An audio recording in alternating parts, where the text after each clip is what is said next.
Magandang umaga po sa lahat. At kung nagtataka kayo bakit ako nakalagay ng panyo sa ilong, dahil mainit kasi, sobrang init. So yung ano ko sa pisngi, nagkakaroon ako ng tinatawag na milasma dahil ito sa init.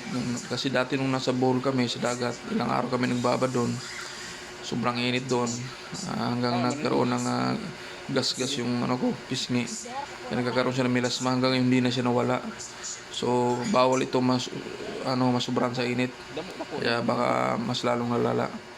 So papunta pala kami sa farm ni Papa, sinamahan ko siya. Kaming dalawang magkapatid dahil may darating kayong bisita. So mas minabuti naming manguha ng mga kung ano-ano doon sa farm para kahit paano mayroon kami pagsasaluhan. Naalala ko lang dati nung maliit pa kami, dalawa pa lang kami ng kuya. Yung kuya ko si Solomon, naglalakad kami dito sa lugar na to. Maliit pa kami kasama si Papa. So ngayon, malalaki na kami. Dati pa nga, naalala ko, nakahawak kami sa kamay ni Papa habang naglalakad kami. Ngayon, naalala ko lang, mas masaya pa lang kasama at malalaki na kayo. Kasama mo yung Papa mo, ang malakas pa. So ganito lang itsura dati, puro damuhan, mga paligid. At ito yung gusto ko, malayo sa usok, malayo sa pollution ng syudad, malayo sa ingay.